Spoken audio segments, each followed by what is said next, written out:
उड़ीसा के प्रोफेसर अमीय प्रधान दिल्ली को अपनी कर्मभूमि मान लिए हैं, लेकिन अपनी मातृभाषा उड़िया को भूले नहीं हैं। मातृभाषा उड़िया के प्रचार प्रसार के कारण युवा पीढ़ी में आदर्श और प्रेरणा के स्रोत बन चुके हैं प्रोफेसर प्रधान।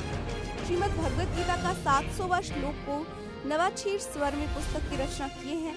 पुस्तक भारत सरकार द्वारा मान्यता प्राप्त की है। पुस्तक दिल्ली की केंद्र मंत्री मानवर प्रताप चंद्र सारंगी के द्वारा विमोचित हुई है और प्रोफेसर प्रधान पुस्तक में संपूर्ण 18 अध्याय के 700 श्लोक को नए स्वर में संगीत के रूप में प्रस्तुत किया। बाद में प्रवासी उड़िया उत्सव में केंद्र मंत्री श्री धर्मेंद्र प्रधान, वरिष्ठ प्रशासनिक अधिकारी और लगभग 6000 प्रवासी उड़िया के बीच में संगीत को सीडी के रूप में विमोचित किया गया। इसको स्वर देने के लिए 15 से अधिक संगीतकारों ने अपना योगदान। प्रोफेसर प्रधान ने संकल्प लिया है कि युवा पीढ़ी को भक्ति के सागर में शामिल करके उड़ीसा के प्रत्येक गाँव में भगवद गीता की जानकारी देंगे। पुस्तक अमीरस में श्रीमद् भागवत समाज को समर्पित कर उड़िया साहित्य के लिए एक नया उदाहरण प्रस्तुत करेंगे।